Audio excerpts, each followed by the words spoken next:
George's on Vista is the local bistro at Fraser Rise in Caroline Springs, situated at the George Cross Soccer Club at City Vista Reserve.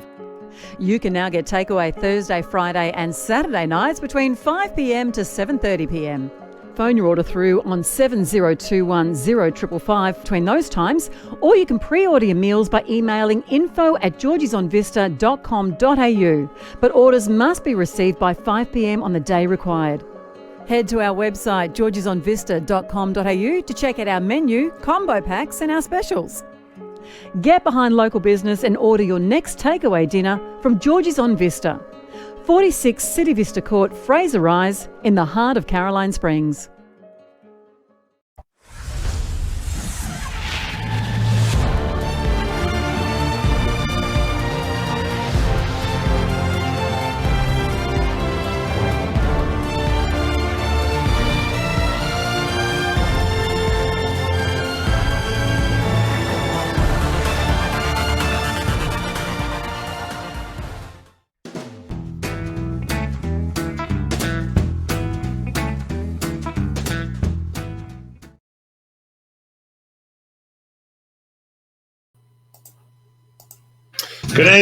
Good evening and a very warm welcome to you, wherever you may be.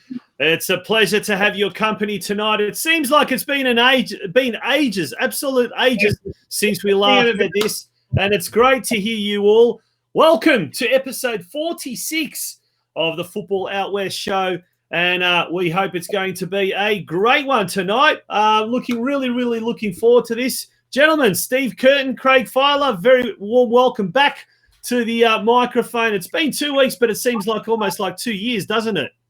Yeah, it feels like it's been a nice little break, and certainly enjoyed a bit of time away from doing the quiz, which everyone enjoyed. Such a cult hit that was. But yeah, it's been taking some time out and enjoying some of the good football action from Europe. The Champions League obviously kicking off this week's been great for those morning breakfast kickoff times, 6 a.m., that sort of thing. Pretty good. Europa League tomorrow, leading into another round of fixtures this weekend. So yeah, lots to enjoy at the moment, and a little bit of extra time certainly helps. I'll toss it over to Craig. How you been doing, mate? You've had a shift of house. Yes, I have, boys. Good evening.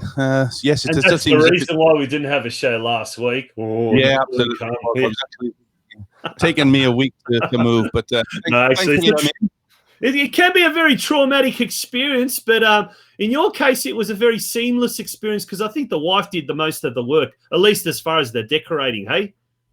Hey, she done a great job at the decorating. I've got to say, she was. That's it. It's what she was born to do. So the house looks lovely. No, it was hard work. It was just the three of us because of COVID, so it just made life difficult to be able to move stuff. But yeah, we're in now. Thankfully, we still got no internet, so I'm running off a dongle. So if I do cut out, nothing's new. I've moved to a new premises, but the same old problem. So guess what? The quality is just as good, if not better, than it was the last few times. So no point, Cook. Yeehaw! Great stuff. Gentlemen, we've got a big show tonight. Obviously, it is a George Cross FC-themed show. We're going to have some great guests. Craig, who have we got on tonight? We've got three guests from George Cross, obviously. We've got Milzy, who's doing the under-17s, I think, boys this year. And we have Joe, who's doing the under-14s girls. So, and of course, we would no George Cross show would be complete without the what? I've got to be careful how I say this. The Amiga. Tones of El Presidente. Mark Sultana will be joining us later on. So yeah, looking forward to it. Looking forward to that. So that'll be happening a bit later on in the show.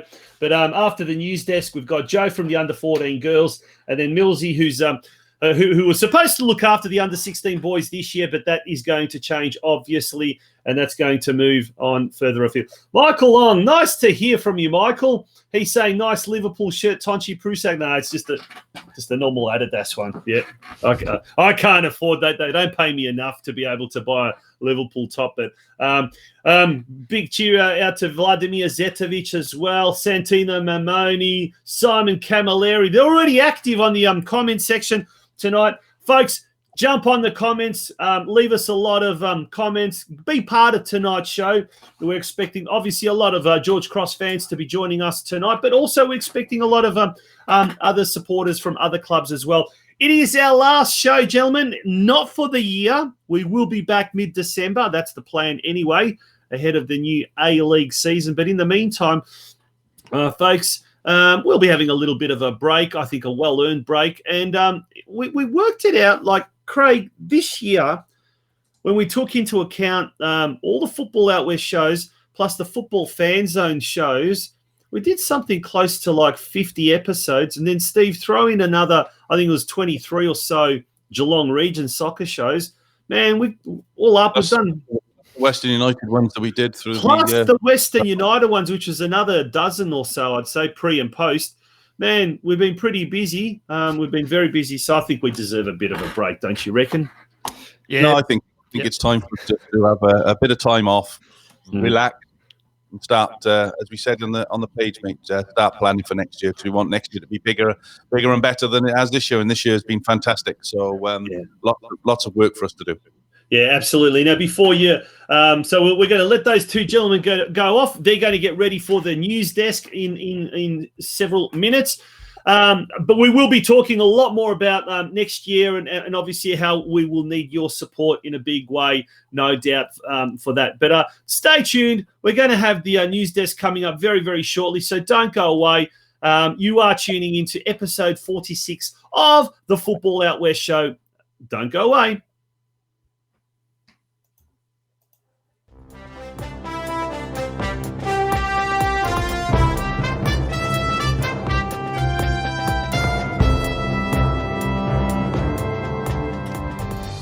Over to you, Steve. Good evening. It's Thursday, the 22nd of October, 2020, and we'll start tonight with the news about the new NPL junior structure, or the notice of a restructure for 2021, which will factor in some divisions. Particularly of interest is the under-13s, and Craig Filer is someone who knows all about this, being an NPL junior coach. Craig, what do you make of the proposed changes, or the changes for next season for 2021? The season will be upon us before we know it, I guess.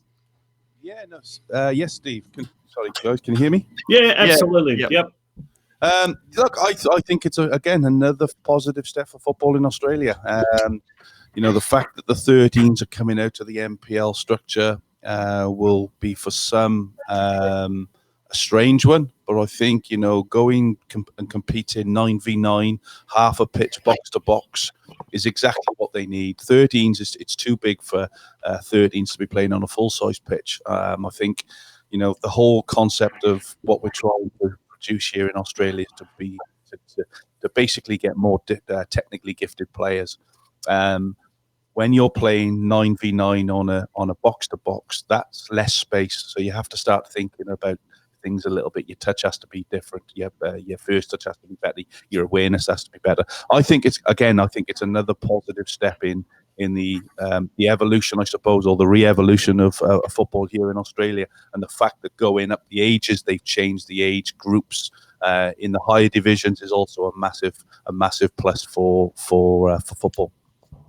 Yeah, obviously, I think obviously with the COVID wiping out this year, the higher age groups obviously are moving up. So there is an under 17 competition. There will be an under 19 competition. I believe there's an under 20 or under 21 competition, allowing 3 or 4 overage players. I'm not exactly sure 100% what it is, but overage players. Yeah, but definitely the under 13 format. It has been talked about for a couple of years, and there was plans. I think when they actually did the big audit, I guess, of boys soccer and junior soccer a couple of years ago, there was provision and there was talk even then that under 13s in years to come could become a modified version. But Craig, I agree with you 100%. And mate, you've got experience having coached both in Europe and here. And if anyone can sort of speak with authority on this subject, it's certainly you. But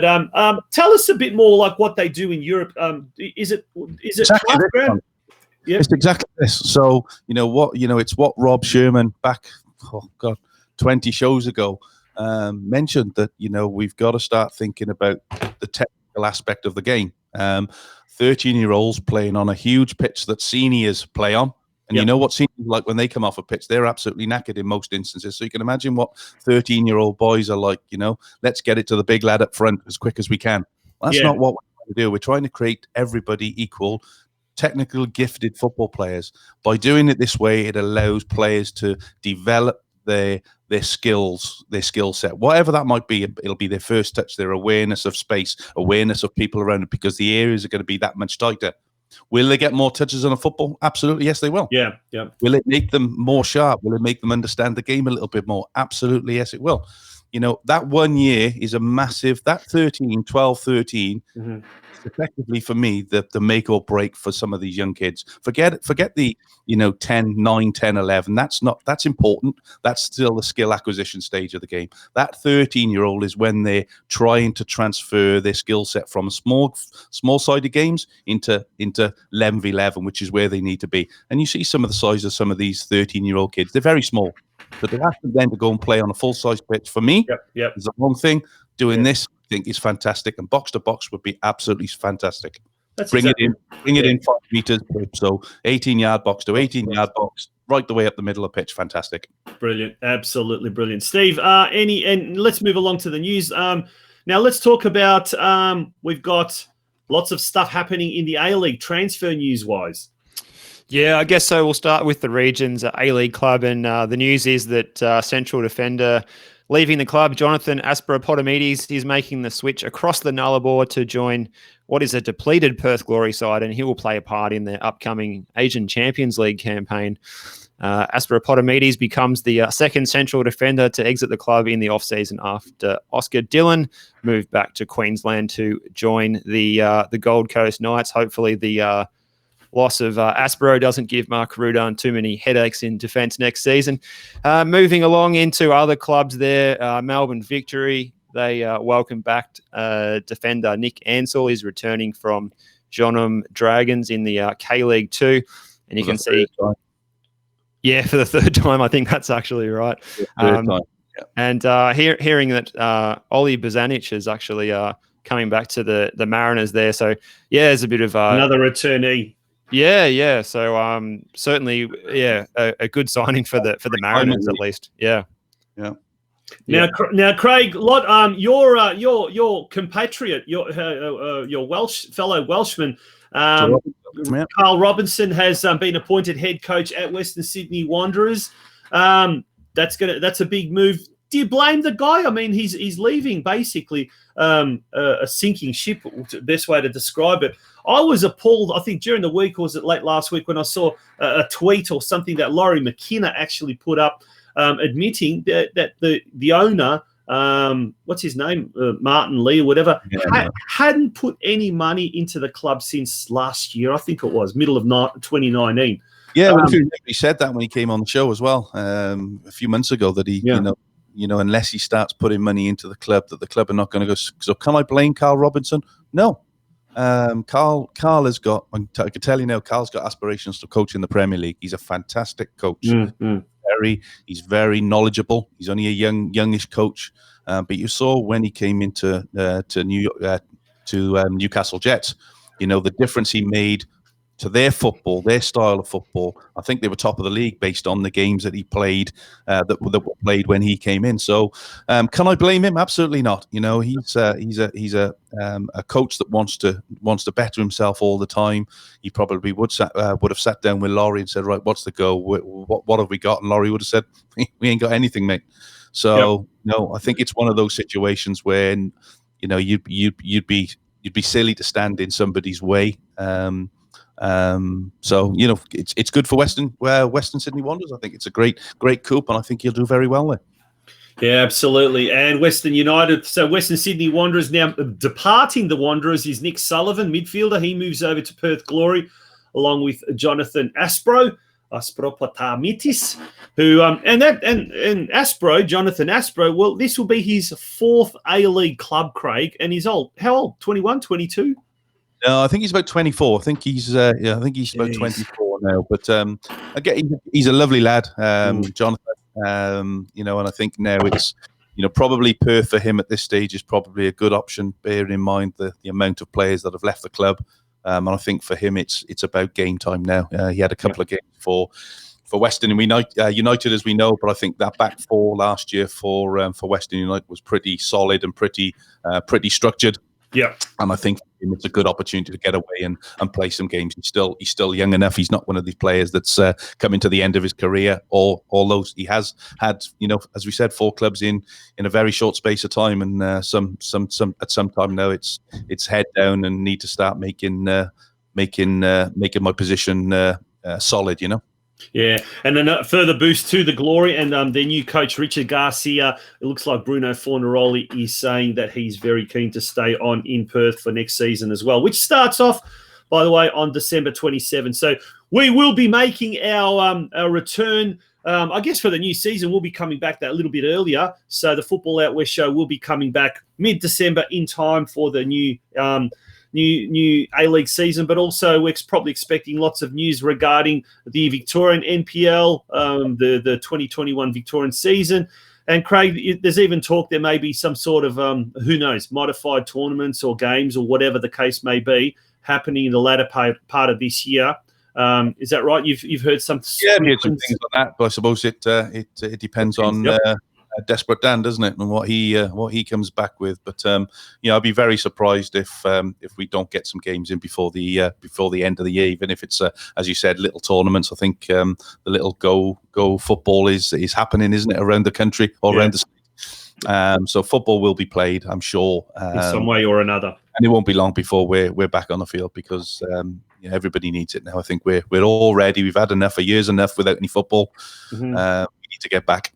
Don't we, Steve? We need to get up in those cold gantries at Jenner Steel Stadium, mate, in -4 with the wind blowing in our... That's right, we do. We need to get up there and get the wind in the hair and get something to be a bit more excited about, something to talk about as well, rather than this sort of ongoing speculation. It's I think it tires everyone out. So, all right, we'll move along to the news from the Football Federation Australia today, that they have called off a training camp in Europe and scrapped plans for friendly matches against England and the United States in London that were due next month. As a result of the worsening COVID-19 crisis on the continent, the FFA had been close to confirming dates for the November friendlies, but said the ongoing and worsening COVID-19 landscape across Europe had forced it to reconsider. So there you go. Those matches are off. So Graham Arnold won't be getting the squad back together, and he was involved in a speculation of a move to FC Seoul in Korea. Only this week he's decided to remain with the Socceroos, so he will have to continue to wait. It's been a long time since he's been able to actually operate any coaching with the squad at all. No, I think that's a good move as well, Steve. I speak to my parents, regularly, and it's getting worse again over there, which we knew it would. Coming into winter, it's gonna get worse. But there's 12,000 cases a day at the moment in the UK, so it's a good move from Football Federation to pull them out of the training camps. Now, Craig, sorry, Steve. Sorry to interrupt. No, go on. I was going to say, now that we're talking about Craig's family, I must make a point that if you haven't seen this, I haven't got footage, unfortunately, but go on to Craig Filer's Facebook page. Granch, he's celebrated his 101st birthday this year. Now, that's Craig's grandfather, Owen Filer, 101. And let me just say that he's just incredible. He's just keeps getting amazing. And, mate, you must be one proud fella, I tell you what. Yeah, I am. He's a very special character. To live to 101 is one thing, but to live to 101 and still have your ways about you, he's still as knowledgeable now as he was when I was growing up as a young kid. And in fact, Tonch, it was actually this time last year. If you remember, I came back to the UK, just come back from celebrating his 100th birthday, and he'd had an interview on the news, and then it came on globally, and I think it was on Breakfast over here and everything. And he's actually had 7 million views of his video from last year. It's brilliant, incredible. And in fact, we're actually myself and my niece. are actually going to run a podcast over the next couple of weeks with him. On a Zoom, and we're going to ask him questions about his life, and hopefully it'll be a really good listen for anybody that's interested. He's born in 1910, so he's got a lot of stories to tell. I think he's gone through 24 prime ministers. He's gone through 95 wives. No, he hasn't. But again, he's a very special character, and very proud to call him my granddad. Yeah. There we go. There's a photo of him and yourself there when on his 100th birthday. And I tell you what, he's quite incredible. Now, your dad happened to actually feature Barry. Barry happened to feature in one of the interviews that ITV was doing. And how old's your dad? He's looking pretty good as well. 73, I think. Good Lord. Geez, you're going to live to be 150 then, I reckon. You've got the genes in the family. A whiskey and 2 bars of chocolate, 2 dark squares of chocolate every night is apparently the reason why he's 101. There you go. 100. There you go. The secret to eternal youth. There you go. Fantastic. One thing that is definitely going to be happening, gents, this year is the National Coaching Conference. Craig, do you want to talk a little bit about that? The 2020 Australian Coaching Conference. Yeah, again, it's a fantastic conference this year. Obviously, with the situation that we find ourselves in, it'll be done online. It's on Saturday, November the 28th, and as it says there, will feature more than 15 presentations. And I believe that the head speaker is none other than Arsene Wenger, the ex Arsenal coach, as a UEFA spokesman now. He will be doing part of the conference, and you can register online in the football. I think it's on the Football Victoria website and the Football Australia website. And if you're an up and coming coach and you want to listen to various speakers from the football fraternity, it's worth logging on. It's 8 or 9 hours. Obviously, you'll just pick and choose what you want to listen to. But I've been to a few now, and they're very interesting days, and some really good information that comes out of them. Should be fantastic. And definitely any coach. We right at the start of the whole coronavirus crisis, we were saying we needed to have a lot more coaching resources and what you're not available to us online. Well, we finally got that. So this is definitely something that's worth logging onto. That's for sure.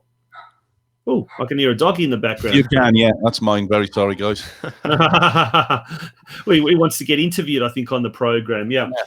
All right, gentlemen. Well, we might have take a quick sponsors break. When we return, we've got our first guest who will be joining us very, very shortly. None other than Joe Fereday. He's the coach of the under-14 girls team at George Cross. Don't go away. Here are a few messages from our main sponsors, George Cross Football Club. George's on Vista is the local bistro at Fraser Rise in Caroline Springs, situated at the George Cross Soccer Club at City Vista Reserve.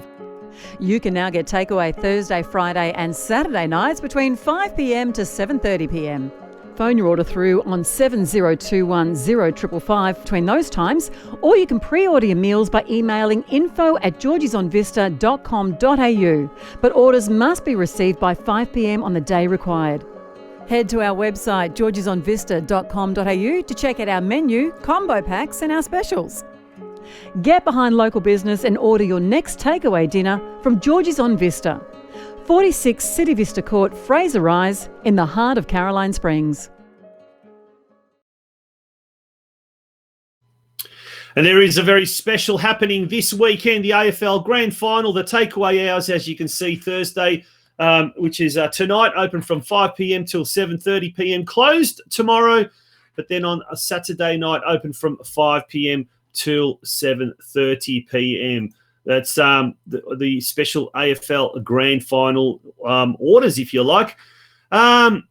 Craig's just stepped away from the microphone for the time being. That's okay. Not to. I think he's gone to tend to his doggy. I think if that's the case. Steve, we're going to soldier on. We've got our next guest coming up very, very shortly. Yeah, we do. We're looking forward to speaking to, a few people from Caroline Springs, George Cross tonight. We've got one of their coaches on board for our first chat. Let's see if we can bring them on. It's Joe Fereday, the coach of the girls team, the under 14 girls team. Joe, welcome to the show. How are you? Yeah, very good. Thank you for having me. Absolute pleasure, mate. Now, it's this year was going to be the under 14 girls team. Obviously, didn't see any action this year. So, will that under 14 team be moving up to under 15, or will you be staying at under 14 and taking the next batch? Yeah, no, we'll go to under 15. So we wanted to keep the girls together. Obviously, we couldn't, make it happen with COVID. But having all the girls, because the age in terms of with the girls are between really the 12 and 14. So we want to keep them together as a group. So so looking forward to it.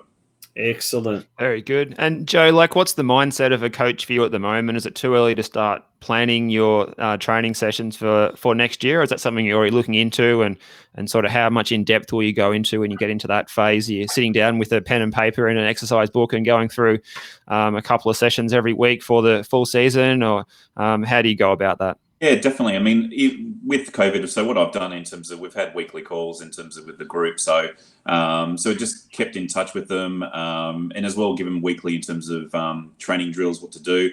And then aside from that, obviously just preparing myself and the assistant coach, where we're sitting down, going through the drills. We're looking at in terms of what we need to concentrate, because we know we did it obviously a couple of months in terms of training this year. So we really know where we need to focus, and especially for this team. So so it's moving along, and it probably have to be adjusted as well for when they come back, because it's going to be a sort of more of a smooth transition, because you got obviously the mental side of things now. The kids have been staying home.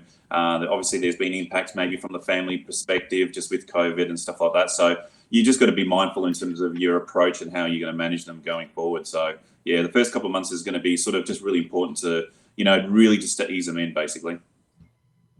Well, it'll be exciting when it comes around, that's for sure. Oh, 100%, yeah. All the girls are just can't wait to come back. So to manage the excitement will be part of the sessions early on, I think. Yeah. Have you lost any passengers along the way, or have you gained people that are interested? Has there been much movement from, friends of friends saying, oh, I never thought about taking up football, but now I want to? Has there been, that kind of movement?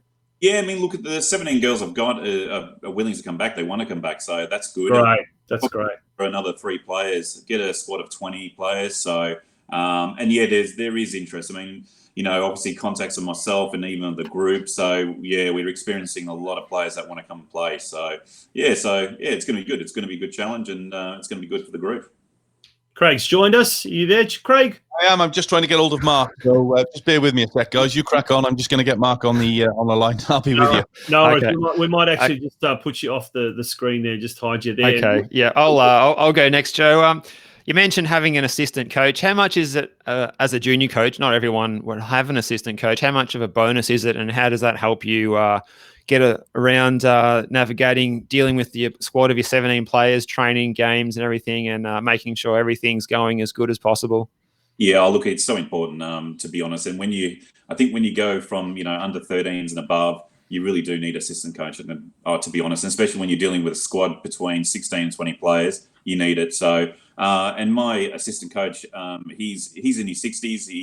He's played, he's been coaching all his life, and he's a good asset for me as well. And I play socially with him as well, locally here. So we get on really well, but it's so important. So just with all your drills, everything that you do, because sometimes you've got to focus maybe on certain things or certain players. You take aside maybe 3 players and he has the rest of the group. So it's so important. So, and it does work. And you got to gel. You got to be, you got to have obviously a strategic plan going forward, and you got to have the personality and the drive, and he's got that as well. So it's fantastic. It's good. Yeah, tell us a bit about this team. How long have you been coaching this team, and have these girls all come up through the ranks of the Mini Roos, or have they just been assembled, in the last few years? Yeah, look, I mean, it's sort of a sort of new team. So it was my first year at George Cross. I mean, I came into last year in the trials, and most of the girls are basically all new. Some haven't played before, some have. I brought in about 6-7 girls from a previous club, so they've been together for at least a season. And there's a core of 4 or 5 girls that played for about 6 years under me for the last 6-7 years. So.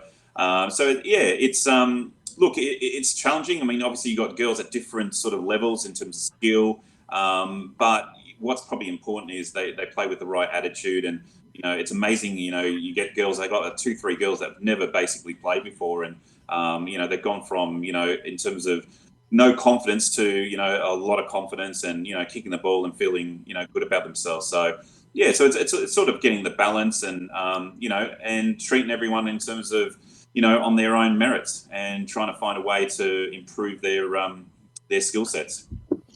Yeah.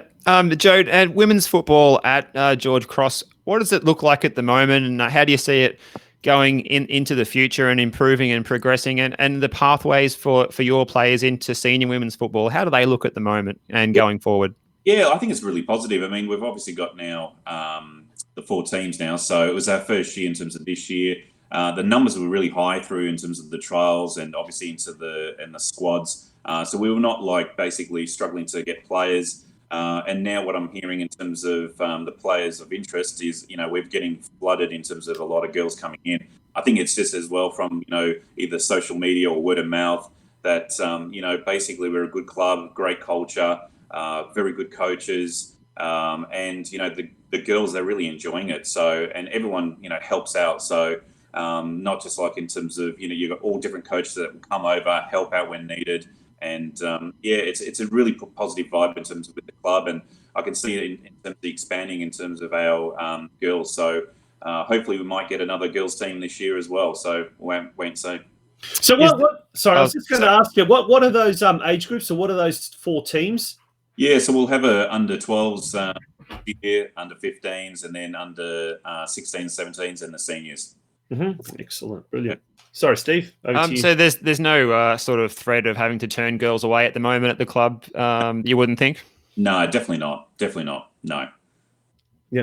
Now, tell us a bit about your coaching experience, Joe. You mentioned you were at another club. What was that club, and how did you get involved in coaching? Because you're still fairly young. You look quite young. As you say, you still play socially. I'm 45, so So last year I coached at Westside Strikers. So I was there for a year. Mm-hmm. And before that, I did about 5 years at Spring Hills here locally, so in the West. So it's been a great journey. Both clubs are fantastic. Always looked after me personally, and I ended up being at George Cross, which is fantastic. It's a great club. A lot of obviously changes over the last couple of years. Got a great in terms of facilities. So really enjoying it. So and then as well, I coach in terms of basketball as well. I coach boys. So under 12s in Caroline Springs. So that's really good. So I enjoy that too. And then just in terms of background, I used to live in England. So I used to obviously, play over there and play over here as well. So so that's a bit of my history. Fantastic. Oh, you're doing well to find the time to coach the soccer and the basketball at the moment, I have to say. And I think Tonci was just going to say as well, looking very young for your age that you've just described there. You could have passed for maybe 10 years younger than that, perhaps. So that's another feather in your cap, I suppose. What about coaching education? Have you got any plans going forward in the next 12 months? And will you be following that coaching conference that's happening last Saturday of November with Arsene Wenger and co involved organised by the FFA? Yeah, definitely. I mean, that's something that I've been trying to do in the last 2-3 years in terms of courses, and and just obviously just being part of in terms of the football community. Even if it's not doing training courses, is actually being sort of involved with the clubs and people in the community. So and it's sometimes hard because obviously I've got a job as well, so I've got to try to fit that and be a father as well, and then basketball. So I try to fit everything in, but that's my life. So. Now, I'm fascinated. You coach under 12 boys and under 14 girls or under 15 girls. Obviously, coaching is coaching, but different sports require different, I guess, type of aptitudes and what you're not. But and I love asking this question of all coaches who coach girls teams. Yep. Do you approach coaching a girls team in a different way than you do coaching a boys team, especially that prepubescent / early adolescent type of that's a tough age group, isn't it? Yeah, it is. I mean, yes and no. Look, I think in terms of with girls, you Look, they pick up things very quickly in terms of when talking about training, in terms of skills and drills and everything else. They pick up things. They get the strategy. But with the girls, it's more about confidence. You really got to build that, and the only way you have to build that is build a relationship with them as a team and individually as well. If you don't if you don't get to know them in that way, it's sort of they feel that they're not part of in terms of that team or not. It's just hard to bring that confidence straight away. But boys, usually it's straight away, even when you got say different levels in terms of the skill wise, but they bring it because it's very competitive amongst themselves, and they just want to get out and show what they can do. The girls is a little bit more slower than that. It's a build up more around the confidence. So I really concentrate in terms of having the right attitude, right team spirit, being like a team player, and as well as just having. I always talk about in terms of play with your heart and mind, and if you can do that, then you'll go far. So, but yeah, it is different. You gotta be very different in terms of how you approach to boys. So absolutely. And the one thing I find, girls listen better. Oh, whereas the guys are, but the boys especially, a little bit. Oh, we know this. Craig, did you want to ask Joe a question? I've missed. I don't know what you guys have. Okay. Well, we were just being polite. But if you don't want to, that's fine. No, I don't know what you guys have spoken about, so I don't want to digress and go over things you've already done. So you guys have, I'm sure, have done. Okay, that's fair. We don't want to go over old ground. That's fair enough, Joe. Obviously, not many people out there would be coaching multiple sports. I wouldn't think, at least anyway. It's certainly a minority of coaches. Is there any benefit that you find in coaching the two different sports? Obviously, the crossover and skills are not the same at all, but do you get any benefit out of doing both? Yeah, definitely. I mean, one, I'm just passionate in terms of coaching, just in general. I want to give something back to the kids, and I think it's really about confidence and putting them on the right road in life. I think that's so important what we're doing as coaches, and that just goes for anybody. And look, it's two different sports, but at the end of the day, it's the same commitment. Having the right attitude, coming with the right spirit. So it's all that thing, and it's just obviously different in terms of then training, in terms of what sort of drills you're doing and everything else. But in terms of the sort of the strategy is really the same, focus and everything else. So and yeah, look, I bring both.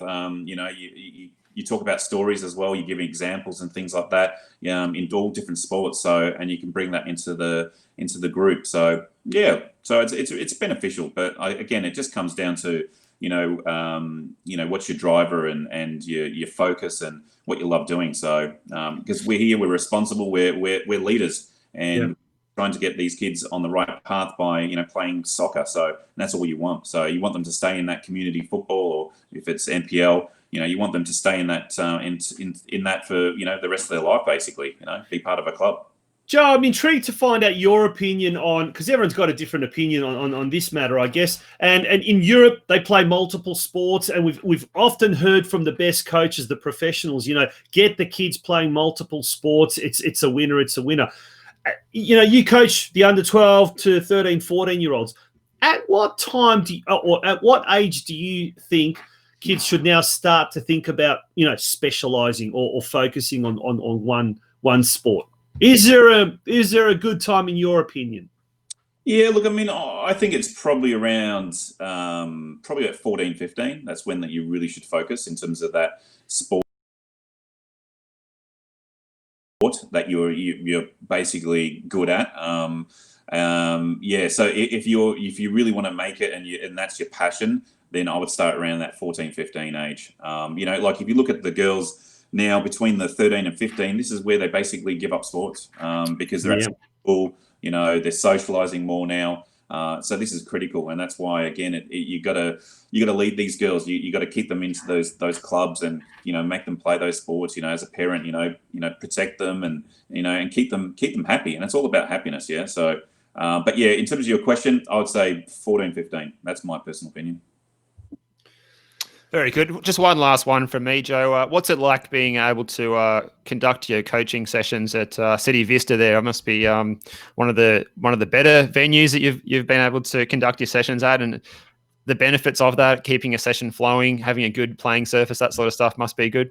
Oh, it's fantastic. It's you're sort of, you're just grateful. It doesn't matter what the weather conditions. You got the facilities there are just fantastic. Obviously the artificial grass. It's great. And what makes it better in terms of is the people at the club as well. So it's a great experience for all. So and that's why we go. We'll attract people as well to come because it's great facilities as well. All right, mate. Very Craig, good. you haven't got any questions to fire off? No, I'm all good. All good. Joe, thank you very much for joining us. Really, really appreciate it. And for me, it was a fascinating insight also getting it from a coach who does coach two different sports. There are many coaches, I'm sure, out there, but I guess we haven't had a chance to look at it from that angle. So really appreciate your insight into that regard as well. So thanks very much for joining us. No, thank you for having me, guys. Take care. Okay. Thanks, Joe. Thanks, guys. That was a really fascinating interview, actually. I think I've just accidentally... Craig, we've lost Craig. We've lost Craig. Yeah. He will be back, though. Fear not, audience. Fear not. He will. I think I've just pressed the wrong button. I was meant to hide Joe, and I've hidden Craig. Is coming back in. He's coming back in. I'd actually like to ask him a question if he's ready. There he is. Unbelievable. He's hey? feeling excluded. It's his show and he's been booted off. I know, far out. Well, it's been a while. It's been 2 weeks, so we're a little bit rusty. Craig, that was a good question that Joe had his insight about when a player should start to specialise. And we're talking about the more talented players that are going to go down that elite pathway, not necessarily talking about players that want to play at a social level. What about yourself, mate? When do you think a player, we've got a talented young kid, male or female, doesn't matter, and they've got it in their mindset that they want to be play at the highest level that they could possibly play. Apart from deciding as soon as they kick the ball at the age of 3, they want to be a professional. Seriously, when should they start to focus on an individual sport? Yeah, I think it's a very interesting point, and there'll be lots of debates around, when is the right time. Having been through, I suppose, the curriculum back in the UK, back in the day with Morgan, I still believe, and I say the same story to a lot of people now. I took him at the club when he was 7. I'd prefer he signed his first contract at an academy when he was 7 years old, and that stopped him. You didn't realise it at the time because I think you're rabbits in headlights, you're playing your sons at a professional club. But what you soon realise is it takes a lot of their childhood away from them. Childhood, you're never, ever going to get that back. Being a young kid, going out and playing with your mates, doing what young kids do with your toys, do whatever they do. So I look back now and think, if I could change things, I wouldn't have put Morgan into an academy side. If he was good enough, I wouldn't have put him in until he was 14. Mm-hmm. Because I think there's a massive area that you're losing as a young kid. So he was basically told that he couldn't play with his mates. So he was training 3-4 times a week. When are you going to spend time being a young kid? Yeah. I think it's a really important, for me, it's really important that I get that message out to parents that, for a long period of their childhood, just let them play. Just let them be kids. I've never seen a professional football player at 9 years old. All right, so just let them enjoy a young kid. They're not going to be a professional football player at 14. All right, that's very true. Let them be a kid. Let them enjoy themselves. They'll know when the time's right to say, I want to be a footballer, or I want to be a basketball player, or that's the time then to really get hold of them, sit them down, talk about what's required to be able to get to that level. But at 9, 10, 11, 12, just let them be kids. For me, it would be 14, as Joe just said, that 14, 15 is the key. Yeah. There you go. Really, really interesting conversation happening there. We're waiting for our other guests. They seem to have logged on and logged off. Unfortunately, we cannot seem to get him. We've got Milz Bosevski, who's the coach of the U16 Community Boys team at George Cross. We also had Mark Sultana, the president. He logged on and logged off. So if either of those two gentlemen are tuning in, please jump back on and we'll try and get them. We're going to have a short break now. And when we do return, we'll try and get those two gentlemen to be joining us as well. So don't go away.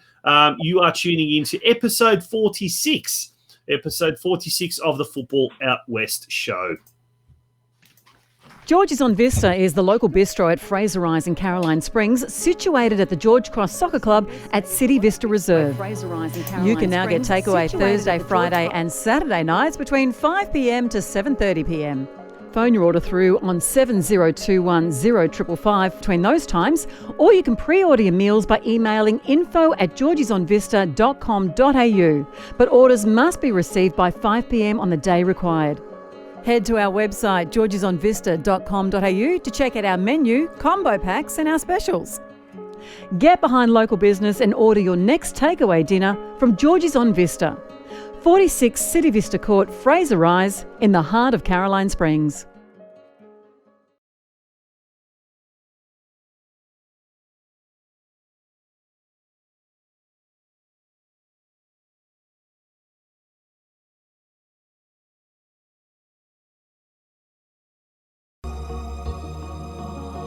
CMF Soccer Coaching offers tailor-made personal and small group development coaching throughout the western suburbs of Melbourne and Greater Geelong. With over 20 years of experience working and playing within the academy systems of several professional clubs in both the UK and Australia, CMF Soccer Coaching has a player-first philosophy to ensure that all sessions are tailored around the individual's needs at all times. Under the guidance of UEFA and AFC qualified coaches, we specialise in one-on-one and small group coaching sessions, offering European-style academy-level training with the sole aim of improving players' technical and game understanding in a safe, friendly environment. If you are new to the game or a seasoned campaigner looking for some additional coaching, then we can help. To find out more about what we can offer and how we can help you improve your game, visit our Facebook or Instagram pages for more information, or simply email us at cmfsoccercoaching@gmail.com. Welcome back to the Football Out West show. It's episode 46. We're hoping to get our guests on very, very shortly. They should be joining us any moment now. Hopefully we may have the president on the line.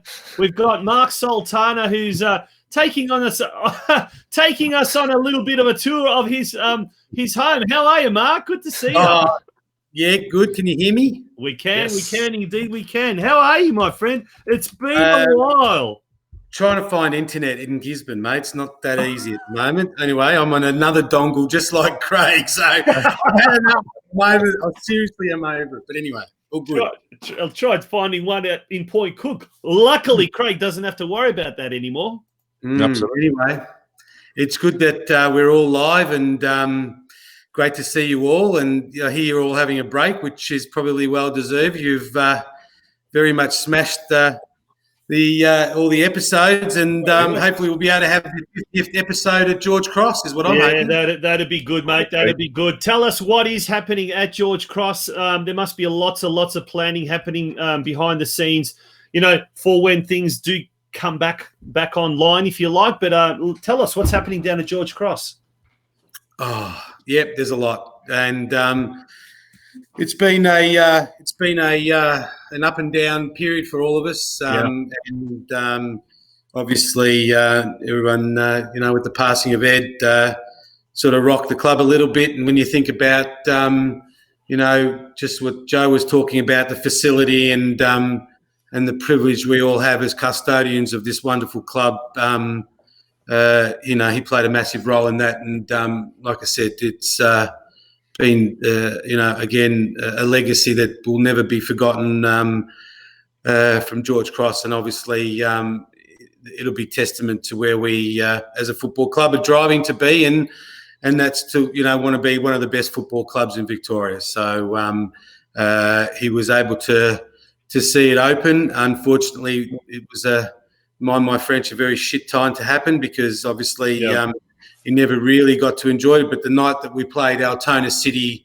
and because they were both clubs that were very close to Ed, that just was testament to how strong that the facility has endured. And the Maltese community is supported amongst a lot of other people. And again, it's we say thank you to Ed and his family, and hopefully now we can move on and execute what he wished for, and we'll go from there.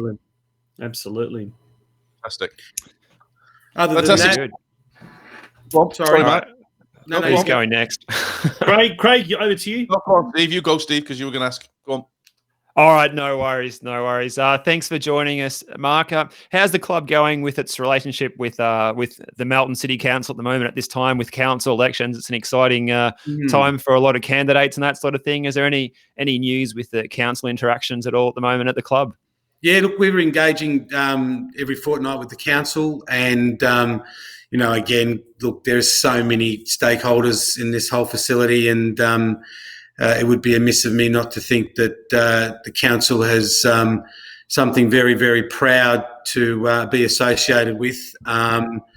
Again, when you look at the fact that we actually manage the facility, again, is a testament to the structure that was decided on behalf of the board to, employ full-time people to, give this a real crack and make this club, really strong in its processes, and also, we consider ourselves wanting to be a fully professional football club. So, albeit, remember, it's for the community, and I think that gives us the ability to do that, because we're very fortunate to have the NPL boys and obviously community.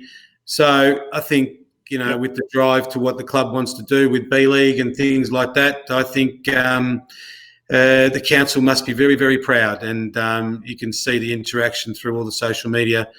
City Vistas and George Cross are there to support the council as much as we can do. So now, Mark, some clubs do, some clubs don't officially endorse, certain council candidates. Is George Cross, from an official point of view, supporting any particular candidates? In other words, who should we vote for?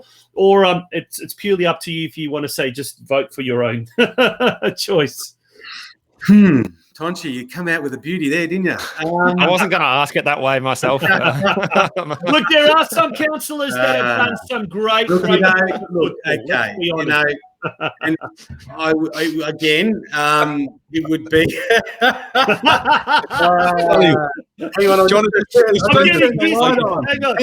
I'm getting dizzy. Just wait a minute. Whoa.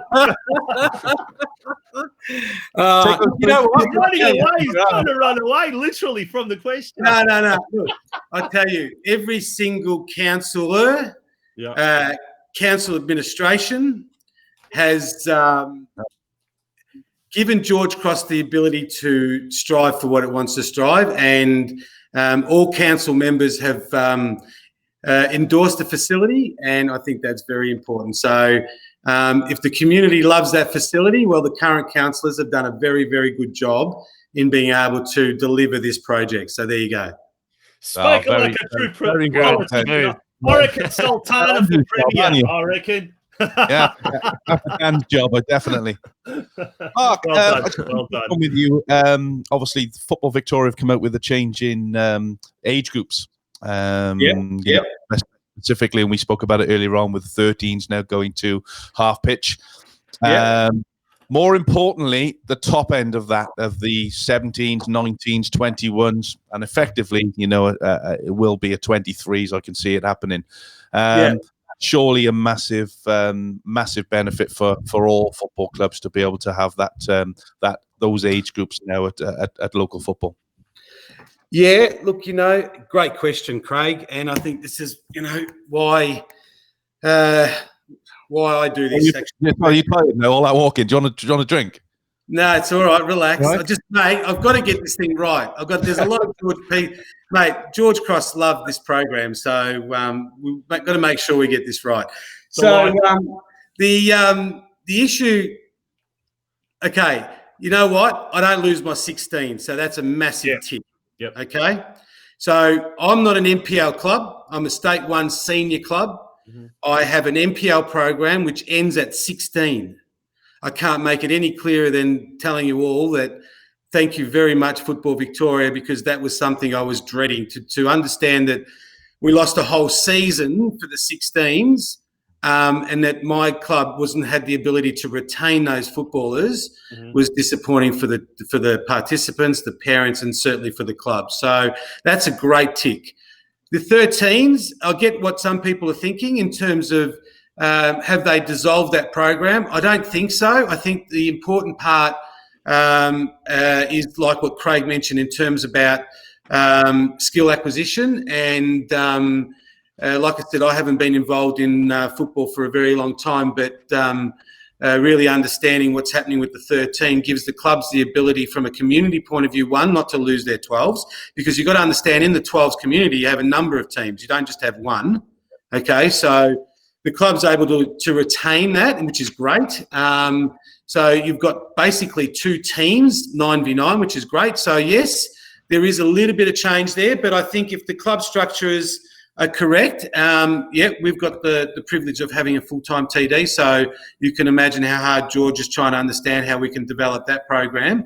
I think overall it's been great. I really do. I mean, I'm not, Football Victoria cops a lot of criticism, but I think they did have a good Zoom meeting for everybody, and there was a lot of clubs involved. And I think that, you're not going to please everybody. So I think that that's part and parcel of that. The other thing too is I think from the club's point of view, we really are sort of focused on landing really good coaches, and you could see through Joe how clear and the clarity that he provides, and the fact that he's had the ability to not only coach in basketball but also soccer. And you can see the caliber of people that we want to have guiding these children. So there's that part, and then you've got the under 23s. And look, to be quite honest, I think I sit on the standing committee at the moment, which is the B League situation, and I'm in capabilities standing committee.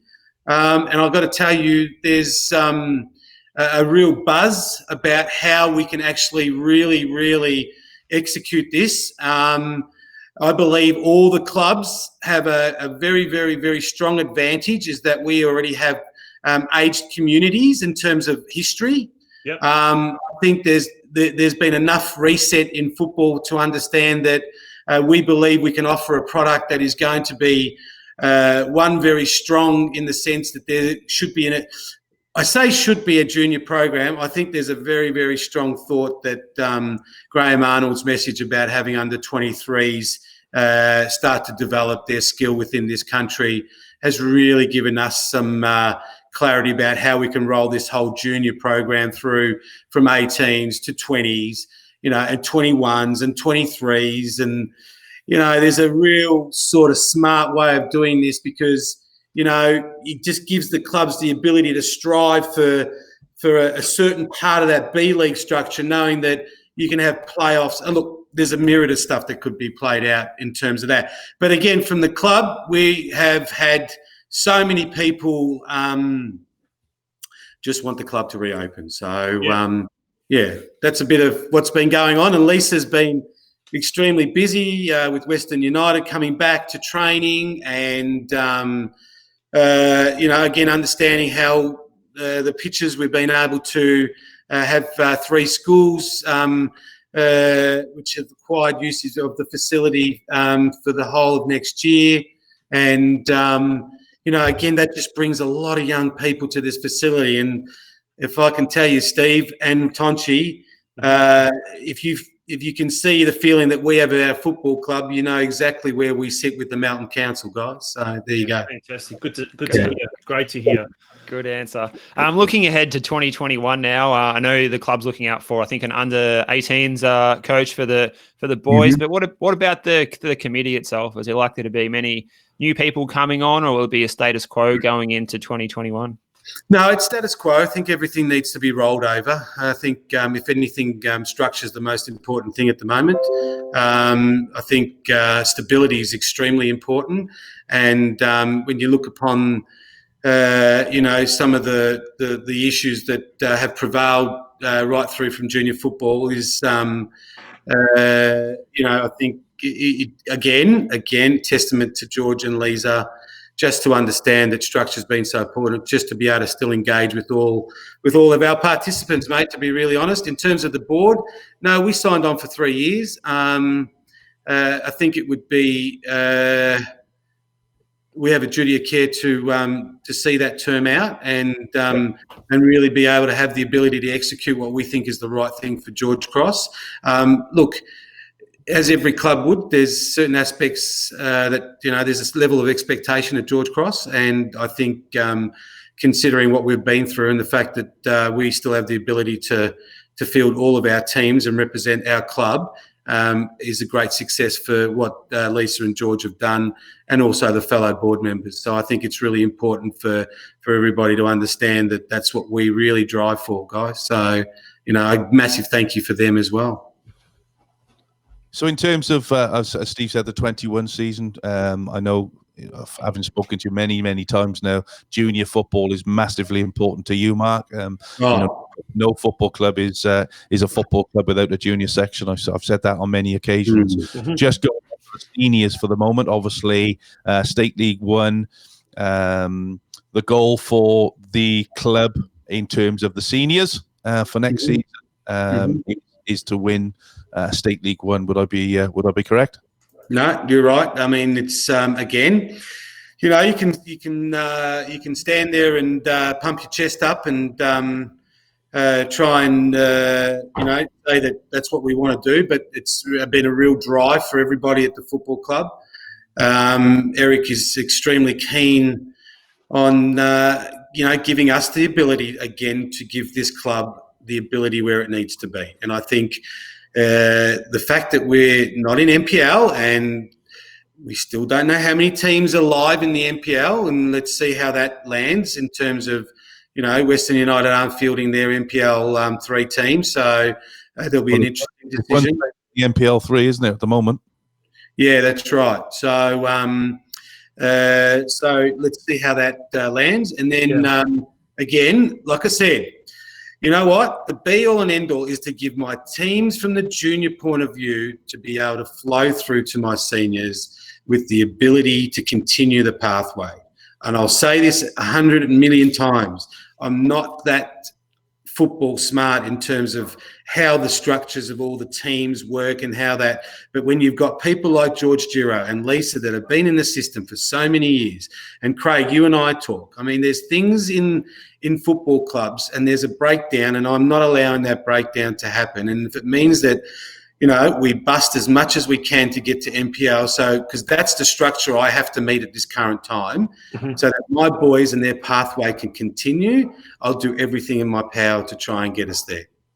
Obviously, Mark, still a lot depends, as Craig said, what the state government is going to decide with all of these relaxing of the restrictions. But from a planning point of view, if November 1, December 1, January 1, whenever the green light is given, is the club both on the field and off the field just ready to go? Absolutely ready to go, mate. I think that's something that all George Cross members will be very, very happy to hear. And whether it's dining at the magnificent George's on Vista Bistro, whether it's playing on the pristine pitches there at City Vista, the club is going to come back in a bigger and better way. And I think that is a lot to do with you and your team behind the scenes. Congratulations. I'm going to say this now to you guys because you guys have done an amazing job and continue to do so. No, look, thank you. I mean, Lisa's been applying for, liquor licenses and food licenses for the front part of the facility. We're trying to use every bit of space. Can you imagine, 8 o'clock at night, sun coming down over City Vista, having a bit of a platter food outside the front there, watching not only the seniors train from that, but you get to see the whole synthetic area and all the kids running around. I mean, mate, we are ready to go. Like, we seriously want everybody to come and enjoy us. We can't wait. Can't wait. Yeah. Enjoy the rabbit stew and a beer. Oh, I want to have dinner at your place first. Yeah. As long as Craig's not cooking, as long as Heidi is, because we don't want to get food poisoning, that's for sure. Yeah, that definitely will happen. Look, guys, again, and I think this is, some people will think what I say is because what we do is we sponsor the program. Can I tell you, you think about what we've gone through since March. four of us on this screen alone. And you think about the impact that it has on everybody and how many people we talk about and talk to. And, you know, I had a friend of mine speak to me today. He's going to see his brother-in-law for the first time in 6 months. Yeah. Insane. I mean, that's just damn ridiculous. Yeah. So you can imagine the fact that as a football club, when you've got a club that's got over 500 juniors players and then you've got a whole senior structure, and one of the most wonderful things that we've done as a football club is to engage with girls and women, right? And you think about the change that so many people, so many different people meet at one place. And you can imagine how much we are busting to get back to just doing something, let alone enjoy what we want. And that's, again, a sunset coming over City Vista over this time of the year. I mean, so again, like I said, programs like yourself, we support it. We love it. I think it gives a lot back to everybody, not just George Cross, but everybody in Football Victoria. And those, again, if Craig's grandfather got 7 million hits. I mean, I'm sure Craig is attached to his grandfather's Facebook pages and things and likes. And so there's parts of the world that, see programs like this just give back to football. Everybody needs to give back a little bit back to football, and we can get through this quite strong. Absolutely. I don't think there'll be anyone ever taking for granted sitting out in the cold or the wind or on the high gantry that's about to topple over. We just can't wait to get back in, that's for sure. Mark, mate, all the very best. It is our last show until mid-December, but hopefully we'll be catching up with you before the end of the year, and we can wish you a Merry Christmas and a Happy New Year, and I hope that 2021 is a lot better than what 2020 has been. But it's nearly over. It's nearly over. Thank you. Thank you. And well done with the quiz. I think it was a great idea. Steve, you have brought a bit of change to the program, which is great. So, enjoy it. We thank you very much, mate. And thank you to everybody. And you're all welcome at George's. And we'll be there. We'll be doing the 50th program at George Cross, guys. Yeah. Lock it in. Lock it in, everybody. Good on you, Mark. Much appreciated. Thank you. All the best, and we'll catch up with you soon. Thank you very much. Thank you. Thanks, Mark. Good on you. Thanks. Mark Sultana, the president of the George Cross Football Club, an absolute legend of a bloke.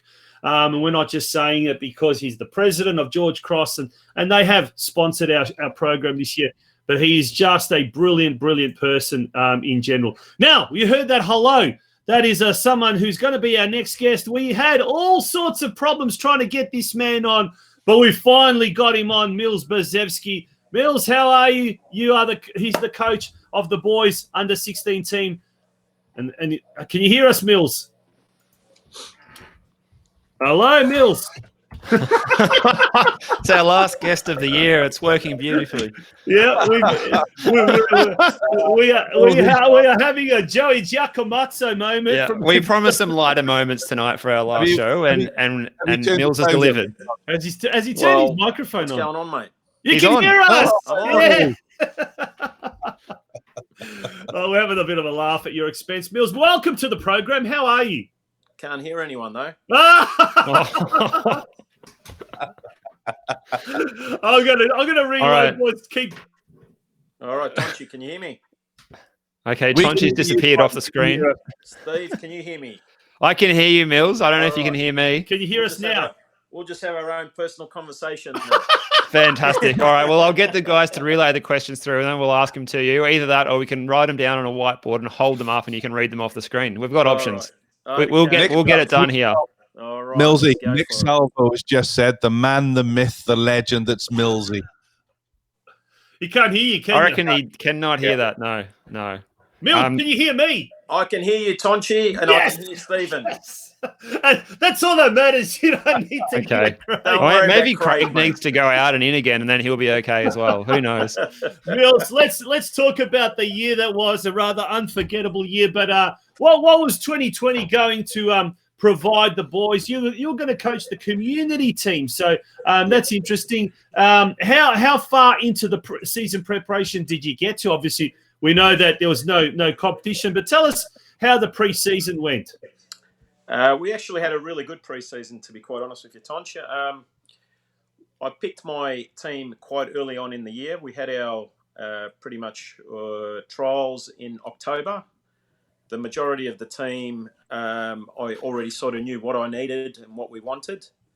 So I kept a lot of the original boys that I had. For me, it's really about player development.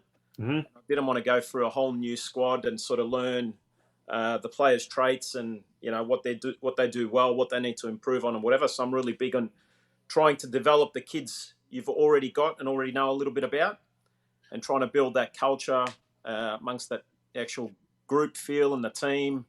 And so each of the boys know each other's strengths and weaknesses. So we actually had a few practice games later on in the season or last season. We actually had a good pre-season, pre-season, yeah, post-season. So we actually got to play on the main pitch there with Craig and the boys that were going down to England at the time, at Cardiff. Yep. So that was last year, was it? Yep. Yeah. So we actually had a good hit out there, which was really, really good.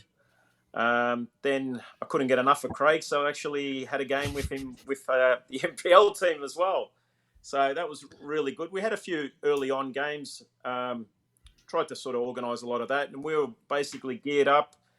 The boys were ready to go. I was really happy with the group of boys we had and parents and all the rest of it. And then, we got this curveball, and like everyone else, we just sort of had to try and, play with the cards we were dealt. And yep. Yeah, did the boys go, like, obviously the team went into hibernation, so to speak, but did you keep the team squad together? We're Absolutely. hearing Zoom meetings. How did you go about it? Absolutely. So what we did, I sort of had a meeting with the boys, and I just sort of was a little bit more concerned about their mental health and just sort of being attached, because early on it was a scenario where two of the boys in our group. Just as he was launching into a really interesting story. Hanging off every word there as well. We were. Milzy's departed. Now, the best comment maybe so far of late, Nick Ristevsky says Milzy can run the FFA. So I think that's a vote of confidence for Milzy there, if I've heard one. So he might be able to get a job with here he goes, he's coming back. He could get a job with Peter Philopoulos in the media department, maybe. Here we go. Well, here we go. He's back. The NBN. I'm back again, mate. He's back. Now, we just had you at a point where you were telling a gripping story. We were all actually being quiet for once and listening, and it just cut out. So I guess if you could carry on with that suspenseful story as you were. And that was the whole idea behind what I was That's TV. tactical. I was trying to create a bit of drama and then sort of cut off. So we haven't given you enough credit so far. That's why. That's it. I had a scenario where I had two of my boys that were part of the actual in a suburb that was in lockdown right at the start. Oh, right. And that was actually quite hard for me, to be honest with you, just because I know from their point of view it was really hard being away from the boys. And they were the only ones that weren't sort of in that group. So I just sort of reached out to the boys and just said, look, we're a team. Please, can you try and reach out to these boys that are part of this suburb that's part of the lockdown? We're lucky enough to still be training. They're not. And then, surprisingly, a week later, we were all in lockdown. So what I did, we set up a Zoom session, and I made sure that all of the boys had their cameras on, and I basically just conducted a training session on Zoom for them, where they were doing star jumps, they were doing burpees, which they hated, and all that sort of stuff. So we kept that going for a little while, and then when we went into the full lockdown, I just sort of said, look, guys, we probably won't do it for the next 2 or 3 weeks. I just wanted them to sort of connect with their family a little bit, and just sort of realise the situation that we're in, and just sort of get away from football and just look after themselves. And then after that 3-week period, we started back up again. We're still till today. We actually had a Zoom meeting 2 days ago where I actually preempted and said, right, guys, we are starting next week. Craig's best mate, Dan Andrews, I think will release some restrictions on Sunday. So in some format, I want to do something with the boys, whether it's... Let me stop you there. I'm telling you, if something doesn't happen this week, we will have a John Lennon episode. He's gone again. Oh. We will definitely have an episode going on in Melbourne if he doesn't release things this week. There will be something happen for sure. But anyway, the internet's really good in Caroline Springs, clearly. Yeah. There he is. He's back. I'm going to try and wander around. So we've got Point Cook black spot, we've got Gisborne black spot, and now we've got Caroline Springs. Goodness me. Are you on NBN, Millsy?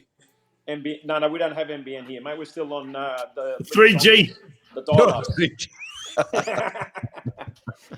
We've got 3G here, Craig. So yeah. I think Millsy, it's a good audition for participating in the quiz next time as well. This particular call.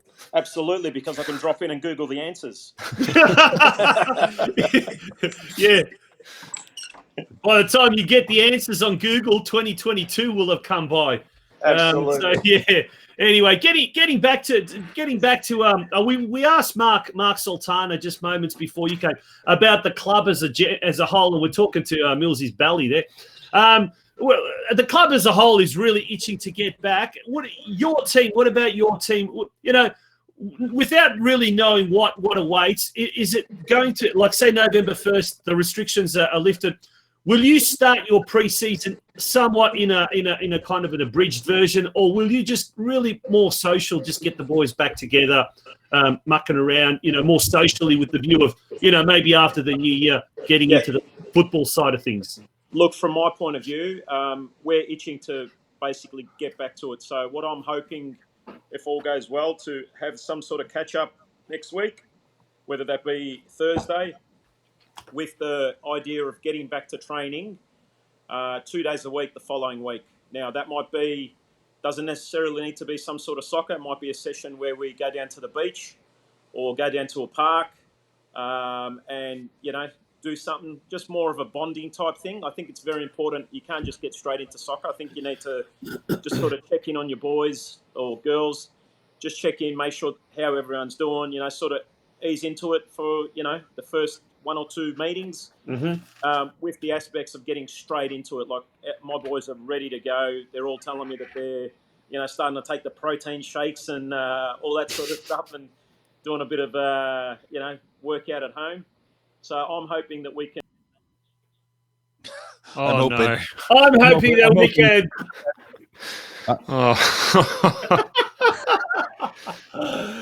Thank God it's the last show. Oh, Lord Almighty. Lord. A lot of orders are coming in for Millsy. We had orders for 10 kilos of schnitzels and spicy kebapi as well. Yeah. So here we go. So I'm just making note of those so we can pass them on to Millsy when he comes back on. Here he is. Hello. There we go. I'm going to need to talk really, really fast because I reckon this is going to keep happening. I reckon Craig's done this deliberately just so I keep cutting out. Sabotage. Do you want to phone me on the phone, mate, and we'll get you on the phone? Is that easier? That's probably easier, Craig. Yeah. Come on, then you do that and I'll phone you now. Hang on, let me get my phone first. Hang on, 2 seconds. If it does cut out, yeah. Okay, welcome back. This is live technology. We're in 2020 at the moment, not 2000 or 1990. So. Unbelievable. One of the people's put a comment. Michael Long, actually, Australia's internet is on another level. Unbelievable. The world's most livable city has become the world's most unconnected internet city in the world. Whatever. All right. Millsy, we got you back on. All right. We've got an echo, so we'll have to just kill that one. All right. Off the screen, no, mate. Okay, we're there.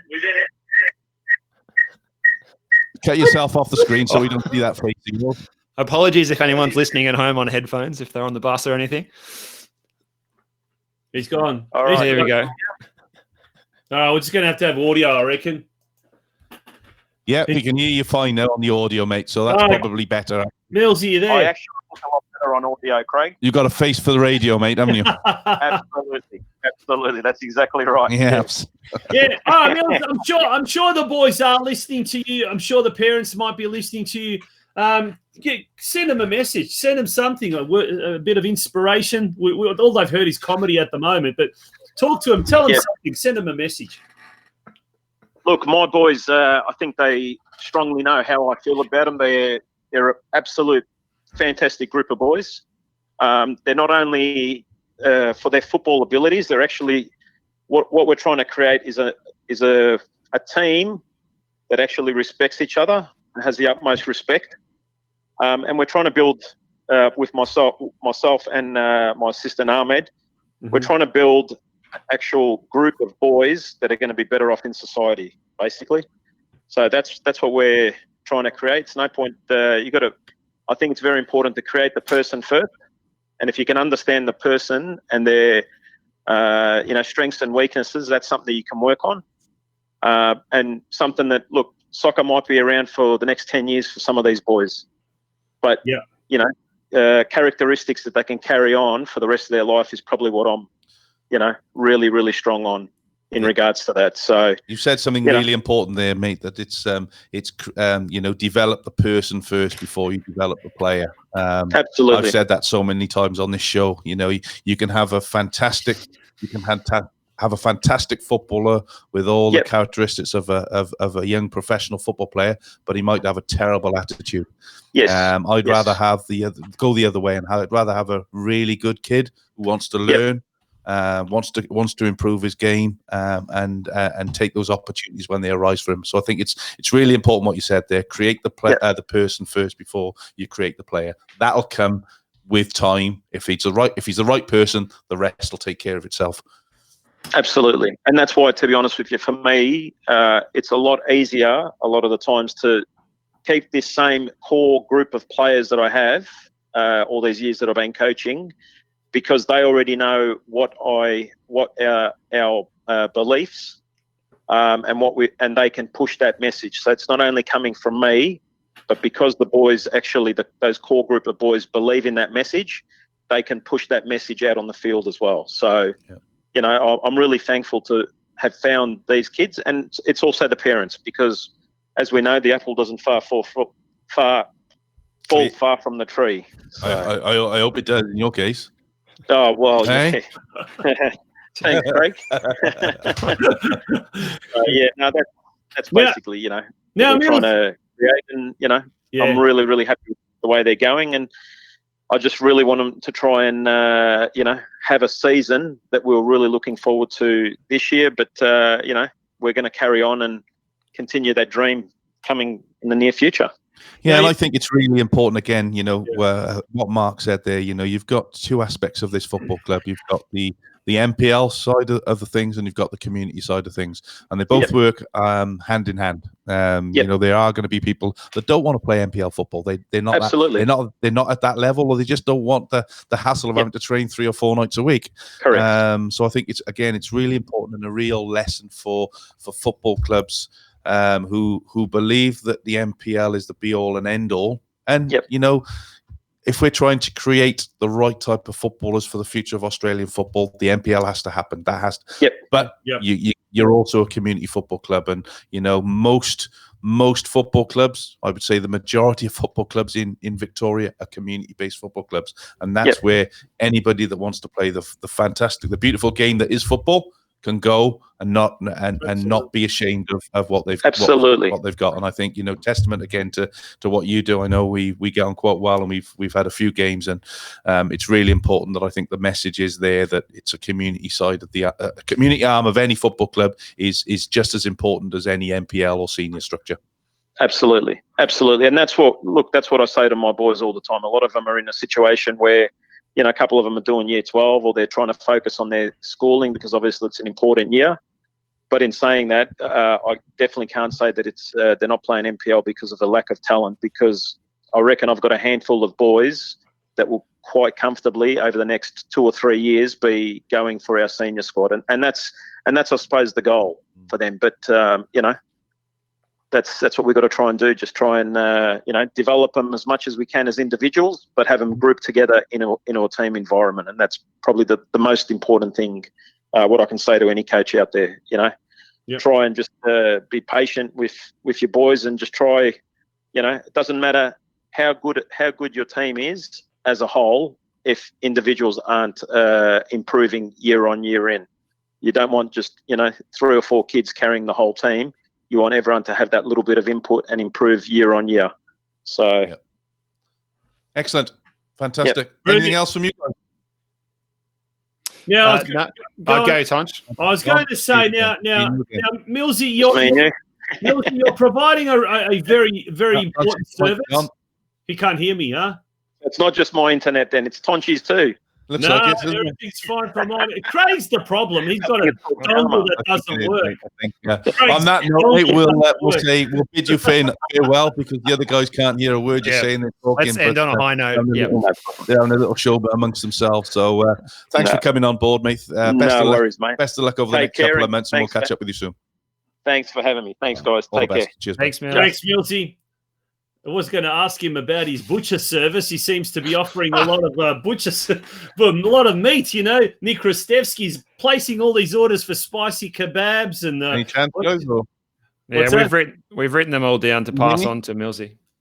Unbelievable! Last show, it's gone Pete Tong, hasn't it? Oh, Lord Almighty! Craig's dongle's not working, folks.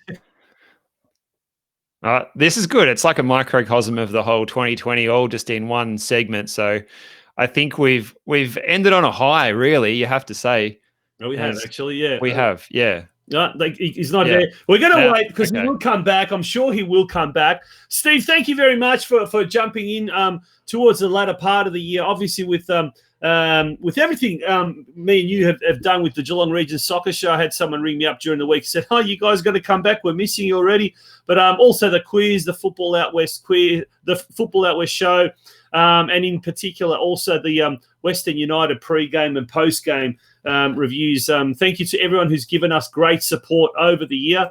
Craig, you're back. Your dongle's working now, is it?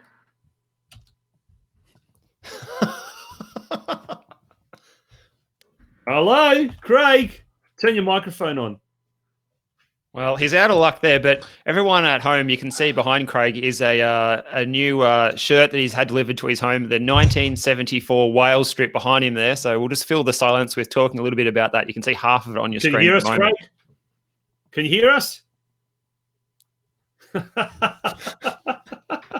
Maxi Santish says he's loving the bloopers tonight. Sometimes comedy is the best medicine. Well, we've got a whole year's worth of bloopers just tonight. So, can I swear? It's the last show. Am I allowed to swear? Yeah. FFS. There you go. I've had enough. I'm finishing up.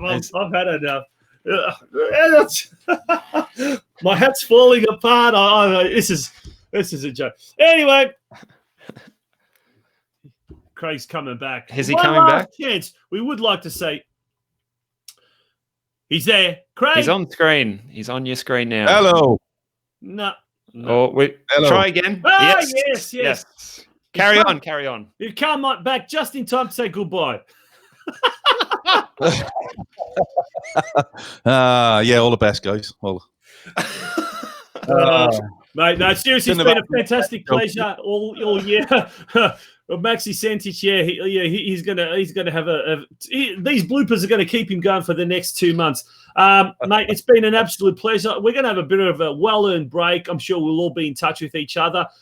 Folks, do keep in touch with all the latest news on Football Out West News, Geelong Region Soccer News Facebook page as well. To everyone, absolutely everyone who has send some great messages and thanks and messages of appreciation for keeping us sane as well in these tough times. To our members in particular, Vladimir Zetovic, Christopher Cruz, Paul de Blasi, Nathan Ong.